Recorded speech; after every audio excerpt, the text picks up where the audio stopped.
প্রিয় বন্ধুগণ, আজকে আবার একটা নতুন ভিডিও নিয়ে আসলাম। সেই একই যেটা বলবো সেটা হচ্ছে ইনডিটারমিনেন্টের একটা রূপ। আগেই বলেছি এই ইনডিটারমিনেন্টের ফর্মগুলো কোনো বইতে আলোচনা নেই, কোনো বইতে পাবেন না। যেটা বলা যদি কেউ বলে সে তার মতো বলবে, আমি যেটা বলছি আমি আমার মতো বলছি। দেখুন, আরো একটা কথা বলে রাখি, আমি সাধারণত ইনডিটারমিনেন্ট ফর্মটা উঁচু ক্লাসে ব্যবহার হলেও এখন এক এক করে সেই বিষয়গুলো নিচু ক্লাসে চলে আসছে। এর জন্য আমি নিচুদের মতো, বাচ্চাদের মতো সহজ করে লগ না নিয়েই ব্যবহার করার চেষ্টা করছি, মানে প্রমাণ করার চেষ্টা করছি। আজকের যে ফর্মটা ব্যবহার করব, যেটা করব সেটা হচ্ছে, যে ফর্মটা আমি প্রমাণ করব সেটা হচ্ছে 0^0। এবারে আমরা সাধারণত জানি যে কোনো সংখ্যার, ধরুন 2^0 মানে কত 1, x^0 সমান 1, সাধারণত এইরকম হয়। যে কোনো সংখ্যার পাওয়ার 0 হলে 1ই হয়। কিন্তু আমরা আজকে দেখব 0^0 এটা সমান কি হয়। এটা কি সত্যি সত্যি 1 হবে না অন্য কিছু হবে? এবারে দেখুন, আমি এটা প্রমাণ করার জন্য এটাকে দুটো ভাবে ধরতে পারি। আমি প্রথমে এখানটায় 0^0 কে একটু ঘুরিয়ে ধরছি, 0^a বিয়োগ a। ঠিক আছে, 0-এর পরিবর্তে বিয়োগ a লিখতে পারি। এবারে এটা আপনারা জানেন সূচকের নীতি অনুসারে, এবারে এটাকে আপনারা লিখতে পারেন অবশ্যই 0^a বাই 0^a। এবারে 0-র পাওয়ার যাই হোক না কেন অবশ্যই সেটা 0, কারণ এটা আমি প্রমাণ করেছি 0-র পাওয়ার যাই হোক না কেন সেটা যে 0 সেটা প্রমাণ করার জন্য আমার একটা প্রমাণ করেছি, আমার একটা ভিডিও আছে, সেটা দেখে নিতে পারেন। সুতরাং 0-র পাওয়ার a হলে এটা 0 হবে, আবার এর পাওয়ার 0 এটাও হবে 0, 0-র পাওয়ার a 0, 0-র পাওয়ার a 0। এটা আমি এটাকে এরকম যেমন ধরছি, এরপরে আমি প্রমাণ করব। এটাকে একটু অন্যভাবেও ধরতে পারেন। এই 0টাকে আপনি x ধরে নিতে পারেন, এই নিচেরটাকে, এই বেস এটাকে x ধরলাম, আর এই 0টাকে a বিয়োগ a এটাকে ধরলাম, মানে এখানে 0টাকে আমি x ধরলাম। এবারে এটাকে আপনি লিখতে পারেন x^a বাই x^a সূচকের নিয়ম অনুসারে। এবারে 0 x এর কাছে 0টা বসিয়ে দিন, কারণ x সমান আপনি ধরে নিয়েছেন, x সমান আমি ধরে নিয়েছি 0। এবারে 0^a বসালাম আর 0^a বসালাম, তার মানে সেই ঘুরিয়ে 0^0-র পাওয়ার যাই হোক না কেন 0ই হবে। ঠিক আছে, তার মানে a^0 এই ফর্মটাকে আমি একটু ঘুরিয়ে 0/0 নিয়ে আসলাম। আশা করি আমি এখানে কোথাও ভুল লিখিনি, আপনারা দেখুন কোথাও ভুল লিখেছি না জানাবেন। এবারে 0/0 এটা যে ইনডিটারমিনেন্ট সেটা আমি আগে প্রমাণ করেছি, তাও এখানে একটু সংক্ষেপে বলে দিচ্ছি।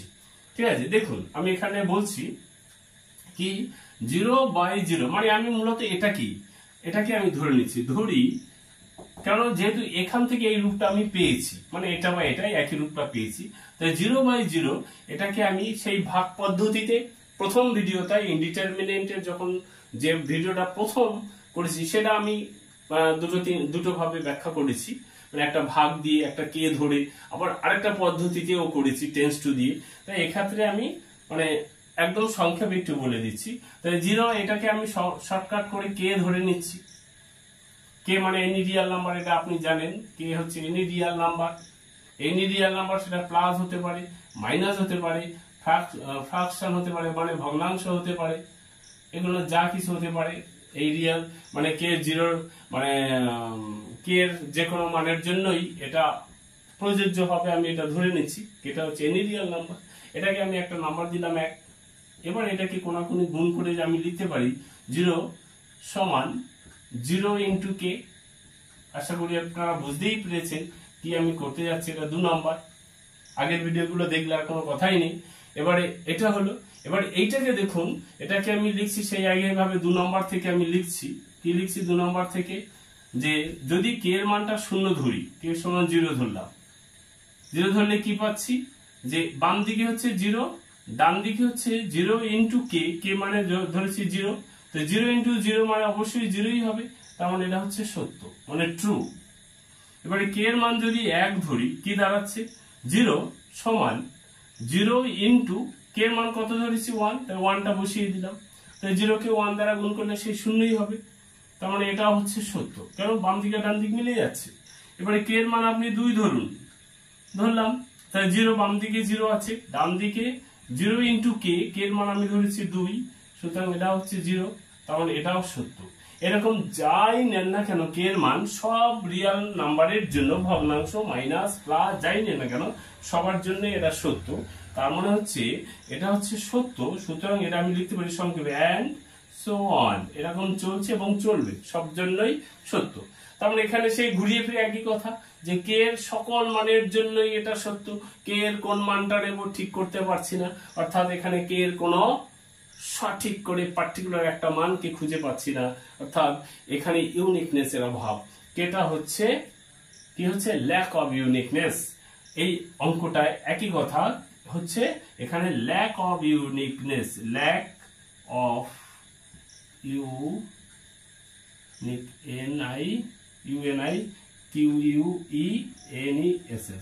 ল্যাক অফ ইউনিকনেস কার জন্য? এখানে কে এর মানটা ল্যাক অফ ইউনিকনেস, কে এর সকল মানের জন্য সত্য।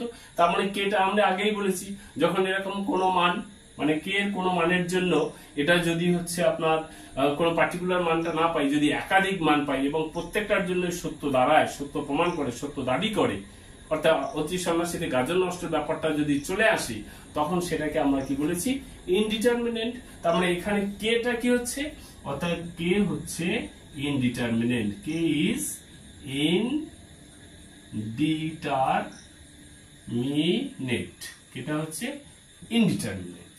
এবার কে ইনডিটারমিনেন্ট মানে কি দেখুন, আমি এখানে 0/0টাকে কি ধরেছি কে, তার মানে আমি এখানে বলে দিতে পারছি 0/0 এটা হচ্ছে কে, কে মানে হচ্ছে ইনডিটারমিনেন্ট, ইনডিটারমিনেট, ঠিক আছে।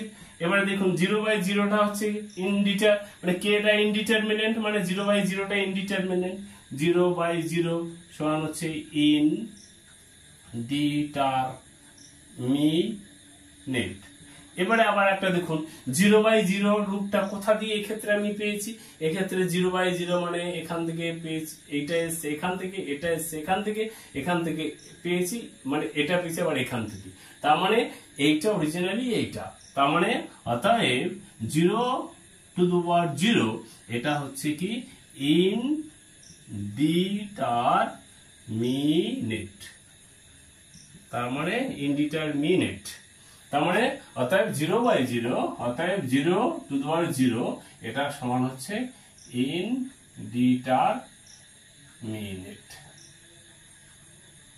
ঠিক আছে, আমি আর অন্যভাবে ব্যাখ্যা করলাম না। এবারে 0/0 ওটাকে এক্সাক্ট 0, আমরা আগেই বলেছি এখানে সব কোনোটাই কিন্তু এক্সাক্ট 0 নয়। কেন? এটা 0 তো 0 এক্সাক্ট নয়, কারণ ইনডিটারমিনেন্টের কন্ডিশনটাই হচ্ছে কি কন্ডিশন, কন্ডিশনটাই হচ্ছে টেন্স টু, সেইটা আমি সবগুলোই বলেছি, এখানে নাহলে একদম সংক্ষেপে একটু বলে দিচ্ছি। তার মানে এটা ইনডিটারমিনেন্ট বললাম, একটু অন্যভাবে যদি বলি যে এই 0/0 এটা আমি পেয়েছি ঘুরিয়ে ফিরিয়ে এই 0/0 পেয়েছি।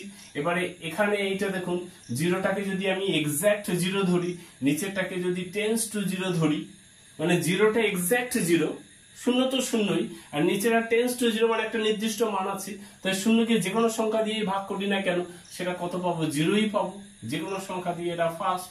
তার মানে এটা হচ্ছে ইনডিটারমিনেন্ট নয়, এটা হচ্ছে ডিটারমিনেন্ট ফর্ম। এরপরে সেকেন্ড দেখুন, সেকেন্ড হচ্ছে যদি উপরের 0টাকে টেন্স টু 0 ধরি আর নিচেরটাকে যদি এক্সাক্ট 0 ধরি, এটা এক্সাক্ট 0 এর ক্ষেত্রে, তখন আমরা আগে দেখিয়েছি সামথিং বাই 0 এটা হচ্ছে নট ডিফাইন্ড মানে আনডিফাইন্ড। তার মানে এটা আমি প্রমাণ করেছি, আমার ভিডিও আছে, এটা হচ্ছে আনডিফাইন্ড, এটা আমি প্রমাণ করেছি। আর থার্ড যেটা হচ্ছে লাস্ট কথা 0 tends to by 0 tends to. এবারে 0র মান আমি আগে বলেছি অনেকবার, এই 0র মান আপনি একটা নিন 0.00000001, পরের নিচের 0টা নিন 0.0000000001 নিন, এখানে মান বসান, একটা মান পাবেন। পরের বারে এখানে আরো 10টা শূন্য বাড়িয়ে দিন, এখানে 100টা শূন্য বাড়িয়ে দিন, মান বসান, একটা অন্য মান পাবেন। আবার এখানে 500টা শূন্য বাড়িয়ে দিন, এখানে 1000টা শূন্য বাড়িয়ে দিন, বাড়িয়ে দিয়ে এখানে মান বসান, আরেকটা মান পাবেন। এখানে 1 লক্ষ শূন্য বাড়িয়ে দিন, এখানে 5 লক্ষ শূন্য বাড়িয়ে দিয়ে একটা 1 বসান, বাড়িয়ে দেওয়ার পরে এখানে মান বসান, আবার আরেকটা মান পাবেন। অর্থাৎ এরকম হাজারো মান পাবেন, কোনো নির্দিষ্ট মান পাবেন না। যেহেতু কোনো নির্দিষ্ট মান নয়, কোনো নির্দিষ্ট মান না পেলে আমরা সেটাকে বলেছিলাম ইনডিটারমিনেট। তার মানে 0/0 এটা হচ্ছে ইনডিটারমিনেট। একদম তাড়াহুড়ো করে বললাম, কেন এগুলো আগে বলেছি, বারবার একই কথা বলতে ভালো লাগে না। জানাবেন আপনাদের মতামত। ভিডিওটা দেখার জন্য অবশ্যই আপনাদের ধন্যবাদ।